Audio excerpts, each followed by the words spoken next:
ಕನ್ನಡದ ಖ್ಯಾತ ಪತ್ರಕರ್ತ ಅಜಿತ್ ಹನುಮಕ್ಕನವರ್ ತಮ್ಮ ಹುಟ್ಟೂರಿನಲ್ಲಿ ಕಟ್ಟಿಸಿರುವ ಹೊಸ ಮನೆ ಈಗ ಎಲ್ಲರ ಗಮನವನ್ನ ಸೆಳೆಯುತ್ತಿದೆ. ಕೋಟಿ ರೂಪಾಯಿ ವೆಚ್ಚದ ಈ ಮನೆ ಕೇವಲ ಐಷಾರಾಮಿ ಬಂಗಲೆ ಅಲ್ಲ, ಬದಲಿಗೆ ನಮ್ಮ ಮಣ್ಣಿನ ಸಂಸ್ಕೃತಿ, ನಮ್ಮ ಪರಂಪರೆಯನ್ನ ಮತ್ತು ಉತ್ತರ ಕರ್ನಾಟಕದ ಮನೆಗಳ ಸಂಸ್ಕೃತಿಯನ್ನ ಪ್ರತಿಬಿಂಬಿಸುತ್ತಿದೆ.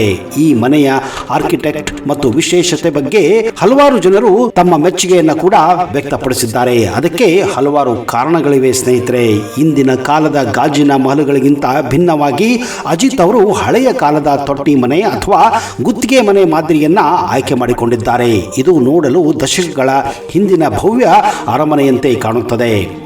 ಈ ಮನೆಯಲ್ಲಿ ಕಲ್ಲು ಮತ್ತು ಮಂಗಳೂರು ಹಂಚುಗಳ ಬಳಕೆಗೆ ಹೆಚ್ಚಿನ ಆದ್ಯತೆಯನ್ನ ಕೂಡ ನೀಡಲಾಗಿದೆ. ಕೆತ್ತನೆ ಮಾಡಿದ ಮರದ ಕಂಬಗಳು ಮನೆಯ ಅಂದವನ್ನ ಕೂಡ ಹೆಚ್ಚಿಸಿವೆ. ಹಳೆಯ ಕಾಲದ ಮನೆಗಳಂತೆ ಮನೆಯ ಮಧ್ಯಭಾಗದಲ್ಲಿ ಬೆಳಕು ಮತ್ತು ಗಾಳಿ ಆಡಲು ಮುಕ್ತವಾದ ಅಂಗಳವನ್ನ ಬಿಡಲಾಗಿದೆ. ಇದು ಮನೆಗೆ ಜೀವಂತಿಕೆಯನ್ನ ನೀಡುತ್ತಿದೆ. ಗೋಡೆಗಳ ವಿನ್ಯಾಸ ಮತ್ತು ಕಂಬಗಳ ಮೇಲಿನ ಕೆತ್ತನೆಗಳು ನಮ್ಮ ಗ್ರಾಮೀಣ ಭಾಗದ ಕಲಾ ಶ್ರೀಮಂತಿಕೆಯನ್ನ ನೆನಪಿಸುತ್ತಿವೆ. ಅಜಿತ್ ಹನುಮಕ್ಕನವರು ಈ ರೀತಿ ಮನೆ ಕಟ್ಟಲು ಹಲವಾರು ಕಾರಣಗಳಿವೆ ಸ್ನೇಹಿತರೆ.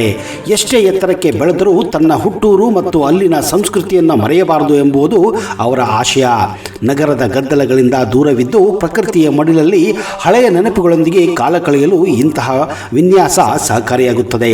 ಆಧುನಿಕತೆಯ ಅಬ್ಬರದಲ್ಲಿ ಮರೆಯಾಗುತ್ತಿರುವ ನಮ್ಮ ಹಳೆಯ ವಾಸ್ತುಶಿಲ್ಪ ಶೈಲಿಯನ್ನ ಮುಂದಿನ ಪೀಳಿಗೆಗೆ ತೋರಿಸುವುದು ಅವರ ಉದ್ದೇಶದಲ್ಲಿ ಹೊಂದಿರಬಹುದು. ಕಷ್ಟಪಟ್ಟು ದುಡಿದ ಹಣವನ್ನ ಕೇವಲ ಆಡಂಬರಕ್ಕೆ ಬಳಸದೆ ನಮ್ಮ ಕಲೆ ಮತ್ತು ಸಂಸ್ಕೃತಿಗೆ ಬೆಲೆ ಕೊಡುವಂತೆ ಬಳಸಿದ್ದು ನಿಜಕ್ಕೂ ಒಂದು ಶ್ಲಾಘನೀಯ.